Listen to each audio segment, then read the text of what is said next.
My boyfriend brought me a special health tonic every night. When my snake of a coworker stole it and drank it, I pretended I didn't see a thing. Soon after, she died, her body covered in pus. Because that tonic was made from the ashes of his one true love. The janitor was the one who found Tia's body. She stumbled into the dressing room, incoherently telling the manager about the horrific scene in the women's restroom. Covered in pus, her features distorted, her limbs twisted. Hearing those gruesome words come out of the janitor's mouth was like sharp needles stabbing at our nerves. We stood there listening, breaking out in a cold sweat. Even after years of working in clubs and seeing our share of messed up things, we'd never seen anyone die like that. And the victim was one of our own. Just last night, we were on stage singing together. Now she was lying dead in a bathroom stall. Terrified, we all looked at the manager, only to get a blunt order. Keep your mouth shut. The show goes on tonight. It made sense. The last thing a club wants is a death on the premises. The owners have connections, so this would definitely be swept under the rug. Everyone quickly went back to work, but my mind was a raging storm, because Tia might have died in my place. My boyfriend, Julian, had been bringing me a health tonic at the club every night, rain or shine, since last month. But last week, a customer stopped me and whispered, "You're drinking soup made from ashes, wearing foundation mixed with ashes. You're turning into a corpse." At first, I just thought he was drunk and rambling. But that night, when I tasted the tonic carefully, I noticed a faint, strange flavor, like temple incense ash had blown into my mouth. It made me suspicious. I took a closer look at the foundation Julian had given me and saw it did have a coarse, gritty texture. Combined with the strange things I'd recently seen at the shrine in his villa, my suspicion grew. I decided I needed to test it on someone. That's when I thought of Tia, my co-worker who'd tried and failed to seduce my boyfriend, then resorted to stealing my things to spite me. Since you love to steal so much, I thought, let's see if this tonic and foundation can actually turn someone into a corpse. The next evening, I brought Julian into the dressing room when he arrived with the tonic, and made a huge show of our affection right in front of Tia. She was livid. Sure enough, while I was on stage for my set, she snuck over, drank my tonic, and then pretended she'd accidentally knocked the thermos over. She also helped herself to a generous amount of my foundation. She had no idea I was watching her on the security monitor, a smirk on my face. "So you like to steal, do you? Let's just wait and see what happens." I never thought she'd actually die. I decided I had to see Tia's body for myself. I needed to know, before the owner locked everything down, if the tonic and foundation were the real cause of death. Maybe that was supposed to be my fate in this relationship. I made an excuse and slipped out of the dressing room. The owner and the police hadn't arrived yet. The area around the restroom was temporarily blocked off by security. I caught the eye of the head of security and pulled him into a corner, telling him I wanted to take a look inside. He ran his hands over my body a few times and said, "One quick look, and then you come to the break room with me later tonight." His bloated body disgusted me. I flatly refused, but he blocked my way. "What, now that you've landed a rich guy, you're too good for me? The boss won't even let a fly in there. I'm only offering because I'm his cousin." Desperate, I reluctantly agreed. I pushed open the door to the women's restroom and walked to the stall where Tia had died. One glance was enough to make my hair stand on end. Her body lay on the floor, her hands frozen in a gesture of tearing at her clothes. Her legs were twisted at a bizarre angle, and her entire body was covered in tiny pustules, oozing a yellowish-brown fluid. The most terrifying part was her face. Her features were displaced and warped, almost as if they belonged to someone else. And that face, I'd never forget that face. In the secret chamber in Julian's villa, there was a memorial photo and an urn. The photo was of this exact face. Seeing it again sent a chill down my spine. I broke out in a cold sweat and turned to run. But as I turned, Tia's reflection appeared in the mirror on the wall. She was standing right behind me, her eyes rolled back, staring. The horrifying image sent a wave of pure terror through me. My legs went weak, and I stumbled backward. I instinctively put my hands out to catch myself, but they landed on something sticky and wet, Tia's festering corpse. My face was now right next to hers. At the same time, I heard the sound of a funeral dirge. Aya. I couldn't take the terrifying atmosphere anymore. I covered my face and screamed, "What's wrong with you?" The head of security shook me, and I snapped back to reality. It was all a hallucination. I was still standing in front of the body. There was no funeral music, just my phone ringing. I answered it. Hey babe, I'm here with your health tonic.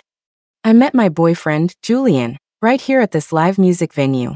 I'm a club singer, glamorous on stage, adored by the young guys who come to drink away their nights. Occasionally, some guy trying to pick me up would bring me flowers and gifts, claiming to be my biggest fan, giving me a taste of what it's like to be a star. But I knew the truth. I was just a club girl. When drink sales were down, I'd even have to sit with customers and push liquor. Any male manager could make my life hell, forcing me to strip off my clothes piece by piece just for his amusement. So my goal was crystal clear. Land a rich guy and get out of this life. And Julian was everything I could ever want in a sugar daddy. Rich, young, handsome, and exciting. I'd had my eye on him since the first time he came in to get drunk. I used every trick in the book to get his attention. He seemed interested in me too, always showering me with expensive gifts and tips. No matter how the other girls flirted or threw themselves at him, his eyes were always on me. Soon, we were together. Villas, yachts, international trips. He showed me what a respectable life looked like. What moved me the most was that he didn't care about my job. He'd make breakfast and pick me up after my shift ended late at night. And every night, he'd bring a homemade health tonic to help me stay well. He even promised me, "This isn't a transaction. I want to marry you next year." That's when my heart melted. I had developed real feelings for him. I made up my mind. I'd work one more month and then quit, grabbing onto this one chance at a good life that fate had thrown my way. But it didn't take long for me to notice something was wrong. I accidentally discovered that he was keeping a memorial photo and an urn for some girl in a small, hidden room in his villa. I was horrified, but I couldn't bear to lose this relationship and my comfortable new life. So instead of confronting him, I started investigating quietly. And now Tia was dead. So, does he really love me? What's his secret? Is he actually feeding me soup made from someone's ashes? My mind was a chaotic mess. I had no idea what to do. After forcing a smile and saying goodbye to Julian, who had just dropped off the tonic, I dialed the customer's number. "Hi Cole, this is Chloe. We need to talk about the ash soup." Cole came by late that night. He booked a private room and paid for my time for the rest of the night. It was the perfect excuse to get away from the head of security, who wouldn't leave me alone. When I entered the VIP booth, I took a good look at him. He was wearing old, worn-out clothes that looked years out of style. "You have 7 days left," he said, his first words a chilling pronouncement. "Then you'll become a corpse." I couldn't believe it. I told him to prove it. He handed me a mirror with a strange, intricate symbol on the back and told me to look at myself. I hesitated before taking it, but in that instant, I saw that the face in the mirror wasn't mine. It was the same face as Tia's corpse. It was her, the girl from the memorial photo. This bizarre face in the mirror mimicked my every move, right down to my terrified expression. I screamed and threw the mirror across the room. "That is your face now," he said calmly. "Only someone with a rare solar constitution, born on the same day, month, and year as the deceased, can withstand the 49-day ritual of corpse transformation. A normal person would die the first time they drank the ash soup." His eerie words made my scalp tingle. I sat frozen on the sofa as he slowly explained. There was, he said, a dark art that could bring the dead back to life. You had to find someone of the same gender, born on the exact same day as the deceased, who also possessed this solar constitution. Over 49 days, this person had to ingest the ashes in liquid form and apply them as a powder to their face. Their body would then transform into a perfect replica of the deceased. With a final soul-swapping ritual, the dead could take over the new body and be reborn. It was a lot to take in. I dropped out of middle school, so I'm not totally against the idea of ghosts and spirits, but this sounded completely insane. But now, with my boyfriend secretly worshipping a mysterious dead girl and Tia's gruesome death, all the evidence seemed to support his story. I was torn. I didn't know if I should trust Cole. After all, I had real feelings for Julian. "Why are you helping me?" I started probing for his motive. Nobody does anything for free. He had to have a reason. I need a girl with a solar constitution to help me with something. Think of it as a transaction. Seeing my hesitation, Cole performed another trick. He stuck a paper talisman to the glass window of the room. Instantly, the glass transformed into a large, shimmering mirror. And in that mirror I saw it. There was a female ghost riding on my back. She was thin, dressed in white, with her legs draped over my shoulders and long hair falling to my waist. Her hands were cradling my face, her head bowed as she looked down at me, as if with insatiable greed. I shot up from my seat, trying to push her away, but my hands passed through empty air. The only thing I could feel was a faint, icy chill on my neck, confirming her presence. She felt my movement and slowly raised her head, looking at me from the mirror. It was a ghastly, pale face. Her eyes were rolled back, streaming tears of blood, but her lips were a seductive, vibrant red. She saw my fear and gave me a sinister, chilling smile. Rip. Just then, Cole tore the talisman off the window, and everything returned to normal. "Don't be afraid," he said. "It's just a spirit attachment. She has no real consciousness yet. She can't hurt you until the 49 days are up." I collapsed back onto the sofa, gasping for air to calm myself. "Deal," I said, agreeing to work with him. Even though I wasn't fully convinced and knew street magicians could use tech to create illusions, Tia's death was real. I had to be prepared, just in case Julian was some kind of psycho. Besides, Cole wasn't asking for any money. Cole had the room booked until morning, so he'd paid for my whole night. Seeing how shaken and exhausted I was, he told me to rest on the sofa in the booth while he prepared some items to protect me. My gut told me he was one of the good guys, so I turned my back to him and fell asleep on the sofa. But I didn't sleep well. I dreamt of Tia's festering corpse chasing me, demanding revenge. A gurgling sound came from her throat, as if she was trying to say I'd killed her on purpose. And that female ghost wouldn't leave me alone. I felt a deep chill all over my body, as if she were pressed right against me. They morphed into all sorts of terrifying shapes, hunting me down. Then Julian appeared in the dream. He dragged me to the girls' memorial altar and started strangling me. I couldn't breathe, and all the while, she was smiling sinisterly from inside the photo frame. I woke up with a jolt, choking. "She's starting to affect your mind." Cole walked over and handed me a dragon bone pendant. He said it would calm my nerves and ward off evil. He then went over the talismans and ritual tools he'd prepared, explaining how to use them over the next few days. As he was leaving, he warned me to follow his instructions exactly and hold out until the 7th day. I couldn't run away, or the ghost attached to me would kill me instantly. And most importantly, I couldn't let Julian know I'd figured everything out, or he'd kill me and force the soul swap. On the 7th day, he said he would bring his grandmother to save me. The next morning, Julian came to pick me up as usual. As the other girls watched with envy, I walked reluctantly to his car, my feet heavy with dread. Who would want to go home with a guy who keeps a memorial shrine to a strange girl in his house? "Sweetheart, did you drink your tonic last night?" Julian asked gently. I just nodded, afraid to look him in the eye. I was terrified he'd see the anxiety and suspicion on my face. "If you don't like it, just tell me. I can try to improve the recipe. But you have to drink it. Working nights, you need the nourishment." I muttered some vague reply. My head felt groggy, and I drifted off to sleep again. Maybe it was the dragon bone pendant, but this time, I slept soundly. When I woke up, we were already at the villa. I clutched my purse tightly and hurried out of the car toward the bedroom. "Babe, why aren't you letting me carry your bag today?" Julian asked from behind me, confused. He usually carried my bag for me, treating me like a princess. But today, my bag was filled with talismans and magical artifacts. If he saw them, he'd probably kill me on the spot. I was starting to suspect he wasn't even human. He could probably turn into a bleeding, 7-orifice ghost at any moment. Feeling him catching up, I said I was exhausted and just wanted to sleep, then walked faster to keep him from getting the bag. But he seemed to notice my purse was bulkier than usual and kept pursuing me. My heart pounded in my chest, and my mind raced, trying to think of a way out. Suddenly, I realized my hair was down. I told him I'd left my hair clip in the car, and asked him to go get it. I prayed he'd fall for it. "Babe, you're always so forgetful," he teased, and it sounded like he was actually turning back to go get it. I let out a long sigh of relief. But in the next second, a vicious voice whispered right next to my ear. "I'm going to kill you." Julian's low voice, mixed with a sharp exhale, hit the back of my ear. My hair stood on end. I yelped and jumped to the side. My arm instinctively clamped down on my purse. Ha ha ha, I'm just kidding, Julian explained, laughing. Heard someone died at your club. Must have scared you, huh? My anxiety flared up again. He knew about Tia? I pinched him hard and started fishing for information. How did you know about that? The boss put a lid on it.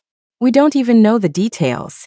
Hearing me say that, he proudly boasted about his wide network of contacts, saying a friend in the police department told him some drunk had died of an overdose in the bathroom.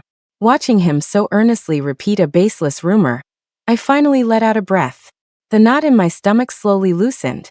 I lied and said I was too tired, then locked my purse in my suitcase and pretended to go to sleep.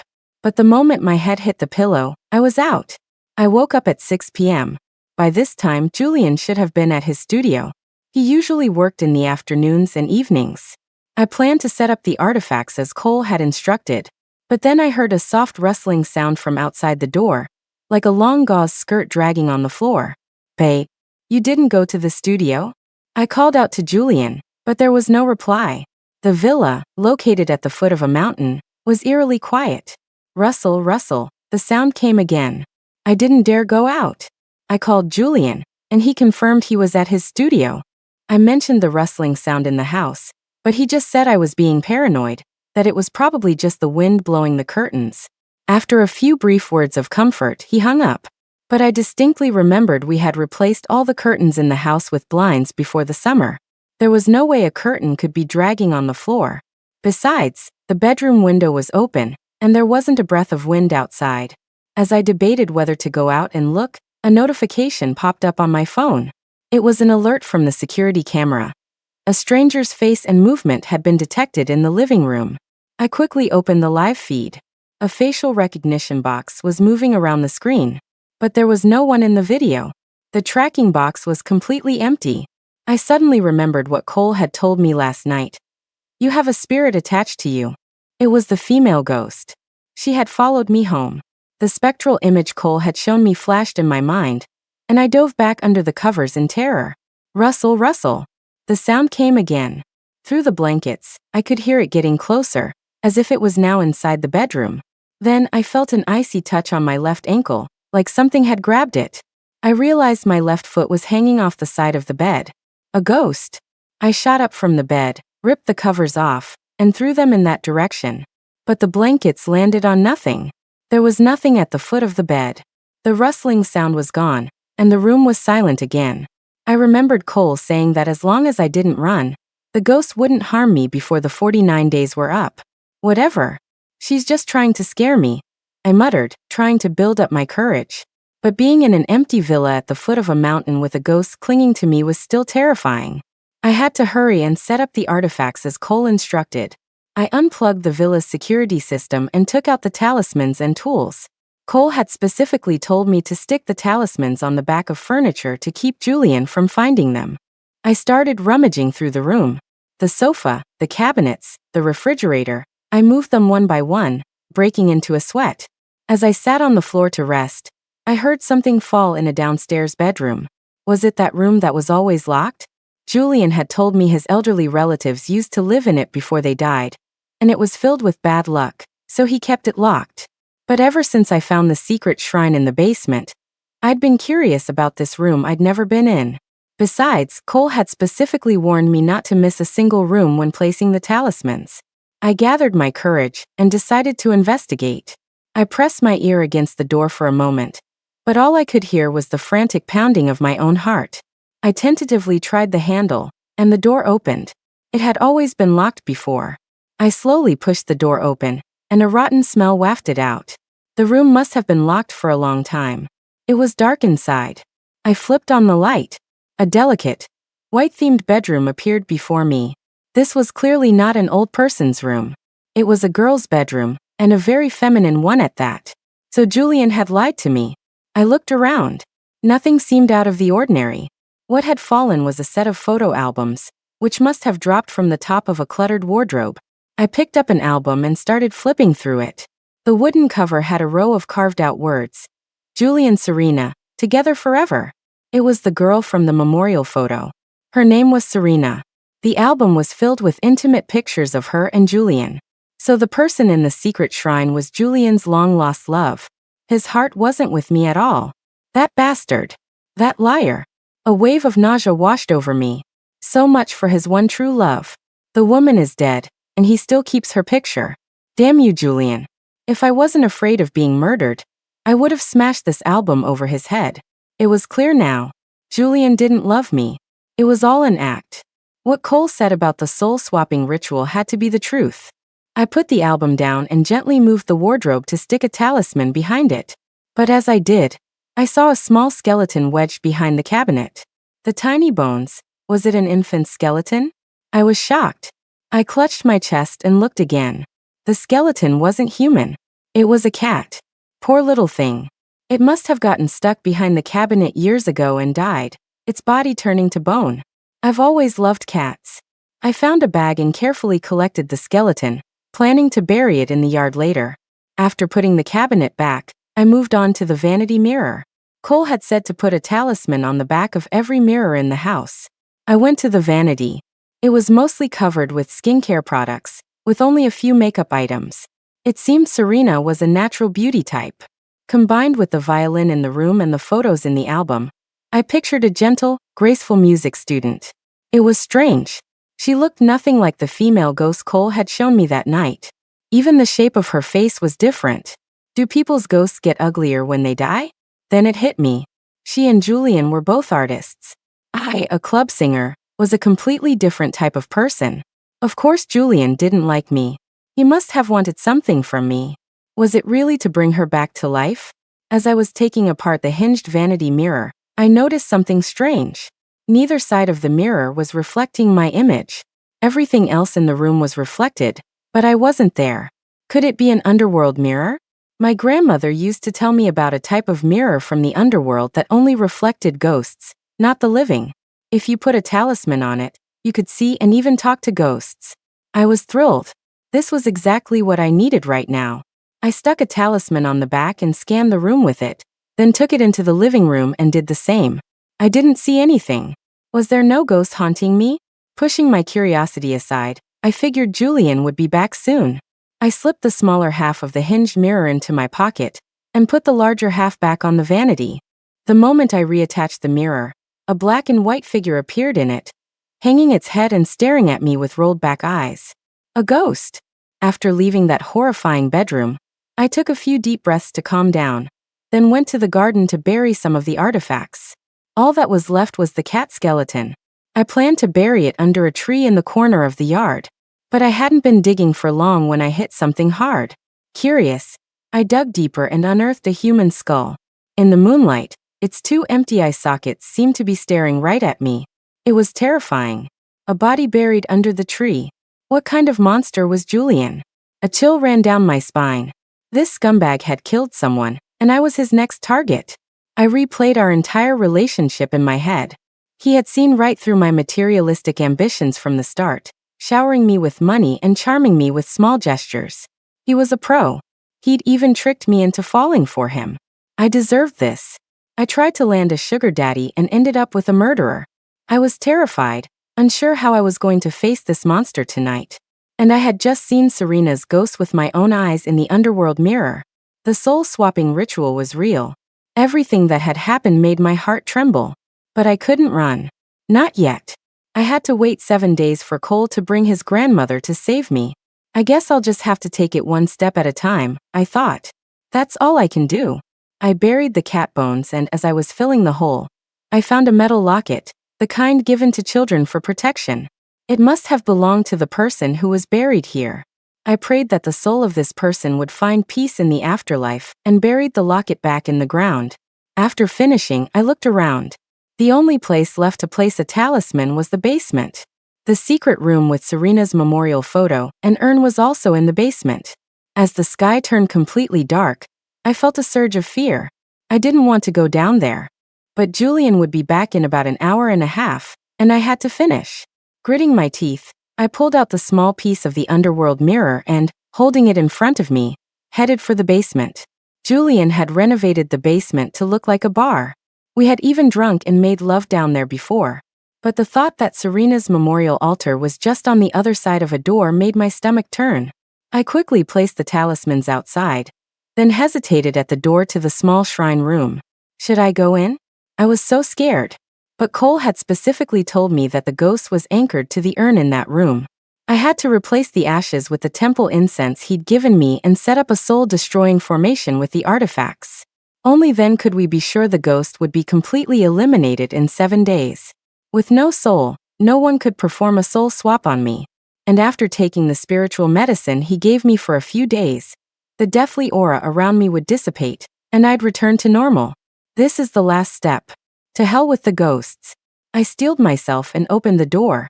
The room was just as terrifying as I had imagined. On the wall directly in front of me hung a huge white frame containing Serena's memorial photo. On the altar sat a small, red coffin, looking sinister in the dim candlelight. It held her ashes. Next to it was a wooden memorial tablet engraved with the words, "To my wife Serena." Seeing this, I was both terrified and furious. What a disgusting liar. They were never married, they just dated. My wife. Did her family even agree to this? Besides, if you're so hung up on your ex, why don't you just follow her to the underworld? Why drag me into this? For your twisted sense of love, you make me drink your dead girlfriend's ashes and smear them on my face every night. You're insane. You bastard. I hope you're reincarnated as a pig in your next life. As I was cursing him in my head and hiding the artifacts, the door creaked and swung shut on its own. The eternal flame on the altar flickered and went out, plunging the room into darkness. Did the ghost blow it out? I yelped and dove under the table, curling into a ball and hugging my knees. A chilling sensation spread over my body. Was the ghost touching me? Was she admiring her new body? Terrified, I buried my head between my knees, my body trembling slightly. The coldness underneath me was especially strong, and it felt wet and sticky. It was incredibly eerie. Was I sitting on a ghost? Or on a rotting corpse?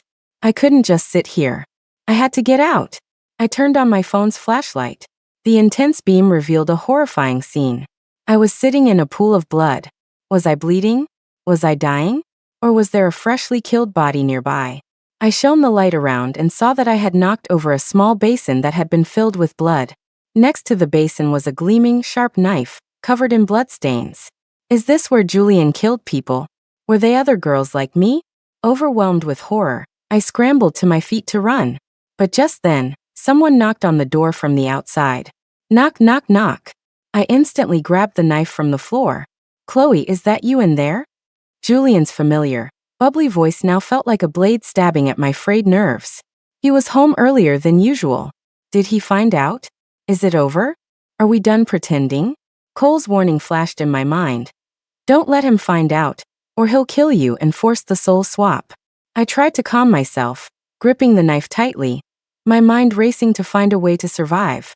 Beg for mercy? Play the victim? Neither would work. A psycho who worships his dead ex-girlfriend isn't capable of empathy. My only chance was to fight for my life. It was either him or me. I held my breath, my mind made up. I've worked in clubs for years, I've seen it all. This time, I'm fighting for my life. I crept over to the side of the door, squatting down. My plan was to stab him in the stomach the moment he opened the door and stepped inside.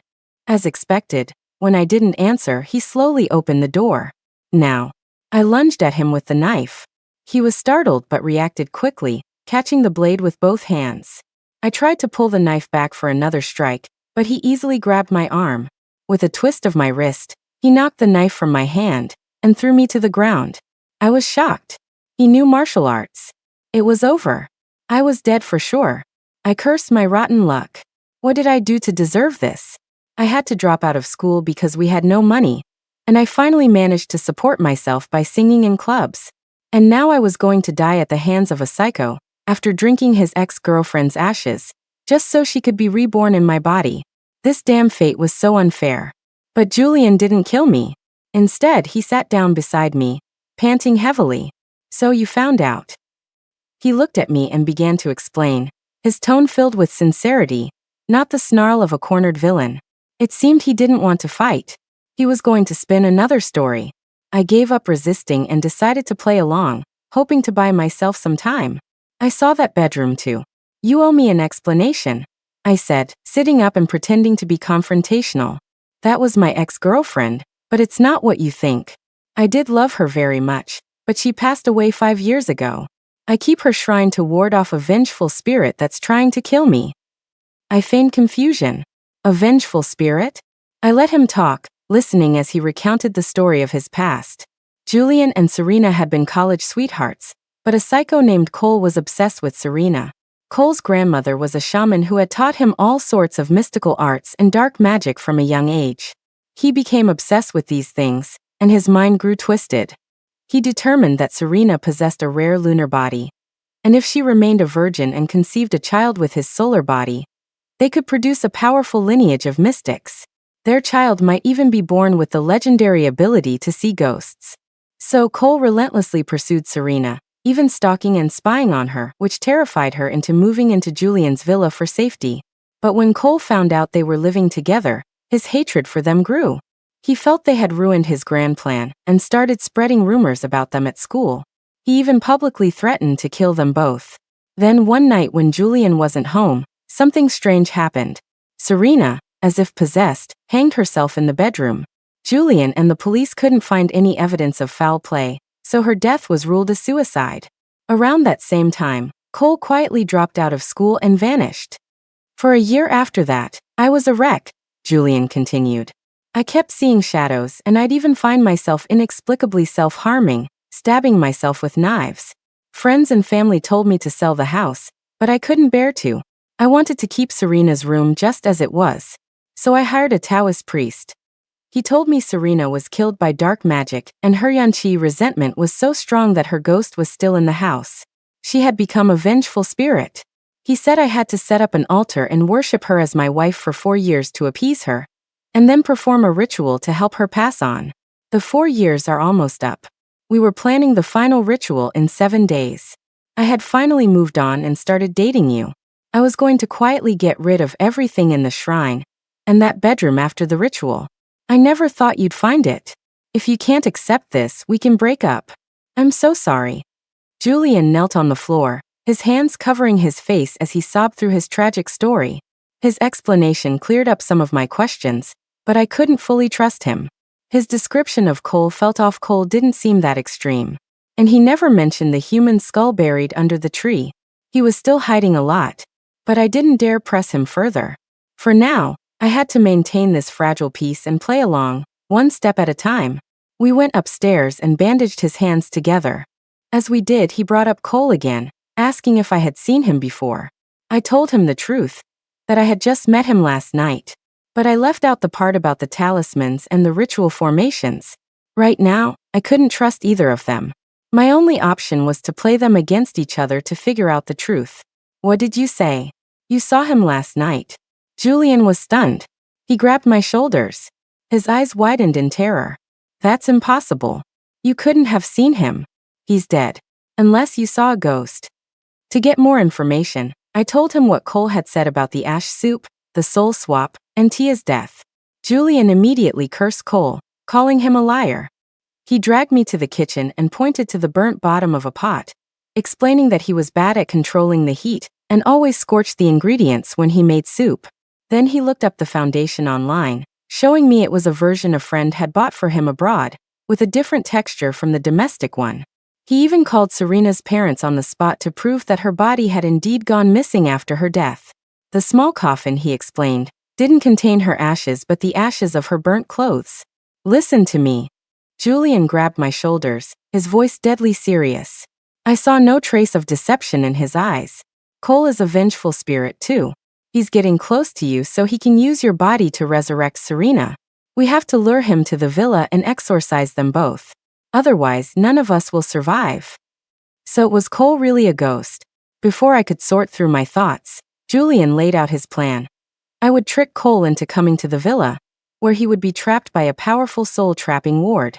Then, they would set up an altar and use a spirit-summoning banner to exorcise both ghosts at once. I pretended to agree and sent Cole a message in front of him, asking to meet that night.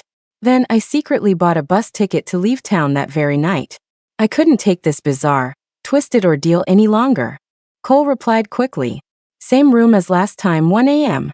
He'd be waiting. That night, with an earpiece connecting me to Julian, I went alone to Cole's private room.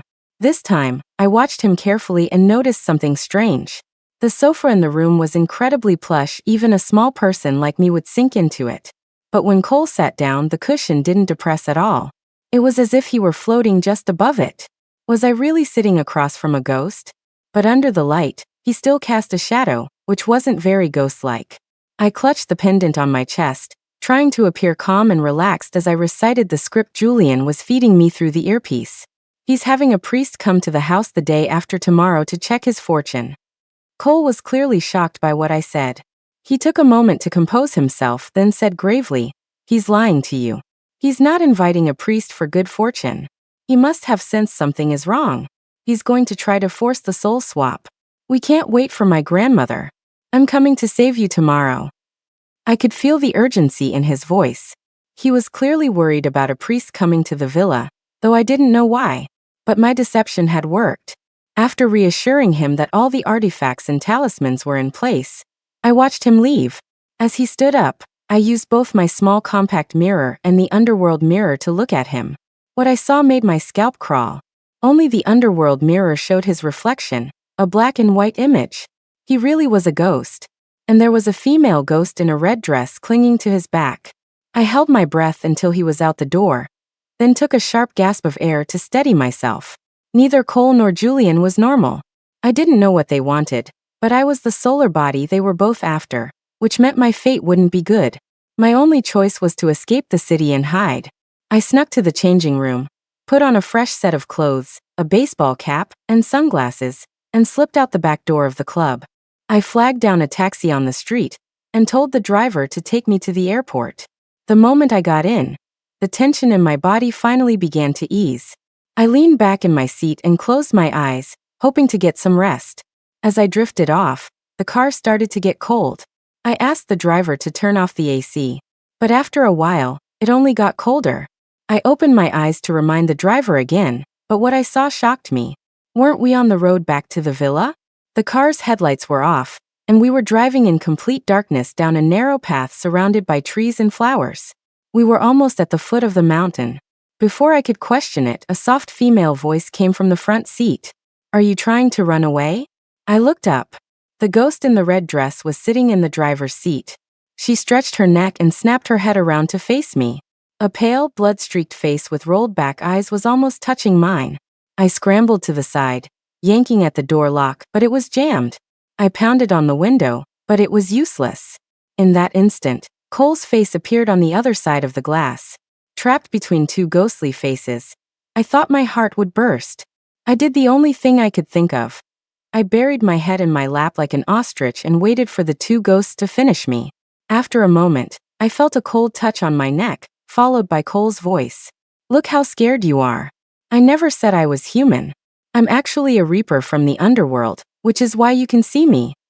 Hearing the word Reaper eased my fear slightly. At least he was an official entity from the underworld. He probably wouldn't kill me. But I didn't fully trust his ghostly words. The last few days had constantly shattered my understanding of reality. "Why are you taking me back to the villa?" I asked weakly, not daring to look up. I quickly sent a text to Julian. "Cole's here early." Cole explained that with the help of the talismans and artifacts I had placed, he could send Serena's soul to the underworld for reincarnation tonight. He had lied about waiting 7 days because his own powers were limited, and he wanted his grandmother there as backup. But now that Julian was bringing a priest, he was afraid his arrangements would be discovered. So he was going to risk doing it alone tonight. The car slowly stopped outside the villa. Cole told me to go inside alone. He needed to test if the talismans I had placed had broken the soul-trapping ward. Since he was also a spirit, the ward would trap him. My legs felt like jelly as I got out of the car. The urge to run was overwhelming. But when I looked back, the female ghost was standing by the car, watching me. I had no choice but to go back to the villa. A murderous boyfriend in front of me, ghosts haunting me from behind. I must have had 8 lifetimes of bad luck to end up in this mess. "Babe, come. Everything is ready." Julian greeted me at the door with an expectant look on his face, then led me down to the basement. A spirit summoning banner had been erected, and a yin-yang altar was already in place. He handed me a large veil, saying it would make me invisible to ghosts and protect me from being accidentally harmed. As I hesitated, Julian put on a Taoist robe himself, sat on a cushion, and picked up a book of scriptures. A moment later, the room filled with a strange light. Mysterious runes flowed from the banner and swirled around us, as if something had been activated. "Ha ha ha, you fell for it, Cole. Now you die."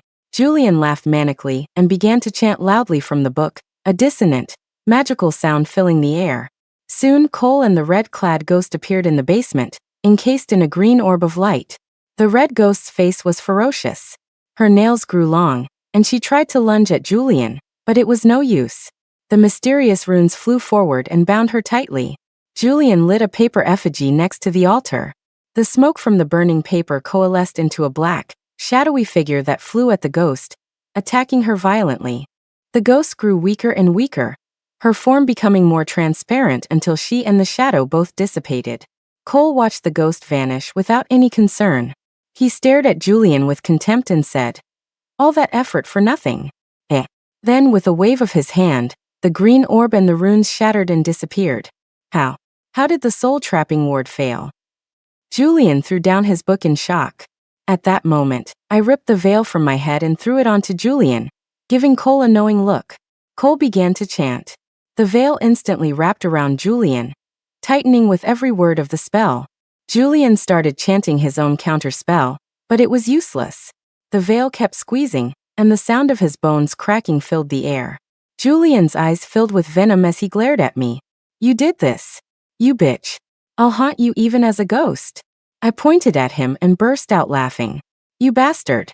You killed Serena, and you were going to kill me too. Pathetic." He stared in disbelief but never got the chance to speak again. The veil crushed him into a pile of mangled flesh and blood. Julian was dead. With that done, Cole turned to look at me. But this time, I wasn't looking at his simple, honest face. I was looking at a ghostly visage covered in oozing pus. Just like Tia when she died. "I like this body of yours." Ha ha. Cole's true nature was revealed. He dropped the act of being a reaper and lunged at me. But I wasn't fazed. I calmly turned my back to him and said nonchalantly, "You really are a novice. You couldn't even tell that I'm the ghost. Are you sure you want to possess this vengeful corpse?" Ha ha. I spun around, transforming into a monstrous corpse, my body covered in lividity spots and bloated like a giant. My long tongue lolled out as I lunged at Cole. Cole was terrified. You. The mantis stalks the cicada, unaware of the oriole behind it. "This was all your setup." He scrambled away, chanting spells as he fled, but all his talismans just flickered and turned to ash. "Don't bother struggling. I tampered with all your talismans," I taunted, chasing him like a cat playing with a mouse. After watching him try and fail with every trick he knew, I decided I'd had enough fun. I chanted a new spell. The basement blazed with light as a massive green orb shot toward Cole, trapping him in place. "I didn't completely destroy the soul-trapping ward," I explained. "That dragon bone pendant was made from your own bones, wasn't it? You were going to use it for your soul swap. I just used it to power the ward instead." Ha ha. Cole's face went pale. He gave up struggling and warned me that his grandmother wouldn't let me get away with this. I was done talking. I formed a seal with my hands, and a vortex of blood-red clouds began to spin above the villa. Soul-devouring ritual, begin. Instantly, 2 beams of red light shot down from the clouds, enveloping both me and Cole. It was time for me to consume him and sustain my life. Just then, Serena's soul emerged from the bedroom and flew toward the eye of the storm in the sky. "Sister, I know life is hard when you have to feed on souls. Let me, a soul of purine, help you be reborn." She ignored my protests and flew resolutely into the sky. The next morning, I woke up on the lawn. Sunlight warmed my skin, a sensation I hadn't felt in a very, very long time. I breathed in the fresh air, felt the soft grass beneath my fingers. Everything was so full of life. Hello world. My name is Serena. Epilogue. Chloe's story part 1. I am a century-old vengeful corpse. Because I possessed a body of pure solar energy and life, I was reanimated after death. Over the long years, I forgot who I once was. I sustained myself by devouring souls. To make it easier to find prey, I took the name Chloe and became a nightclub singer. All those sleazy guys who tried to pick me up had their souls drained, leaving them as dried-out husks. But Julian was different. I could sense a soul of extreme energy around him. If I could devour it, I had a chance to become fully human again. So I used dark arts to attract his attention. I never expected that he also practiced mystical arts and had already seen through me. Knowing I was an ancient corpse, he was a necromancer, and he wanted to refine me into a powerful corpse king under his command. By the time I discovered his plan, it was too late to escape. That's when Cole appeared. He was a spirit who cultivated his power by sacrificing the souls of young women. He was the one who killed Tia, and he wanted my solar body to resurrect himself. But his powers were weak. He couldn't even tell I was a vengeful corpse and tried to trick me with that ridiculous story about ash soup. By a stroke of luck, I was able to communicate with Serena's soul through the underworld mirror. She was Julian's first love. They had been deeply in love, but she tried to leave him when she discovered his necromancy. Unwilling to let her go, Julian killed her, intending to turn her into an obedient corpse servant. But the ritual failed. Unwilling to let her reincarnate, Julian trapped her soul with the memorial shrine. She could never move on. So we made a plan together. Let the scumbag man and the scumbag ghost both go to hell. Chloe's story part 2. I was reborn. I became completely human. And with the fusion of the extreme yin and yang souls, I somehow unlocked the ability to see ghosts.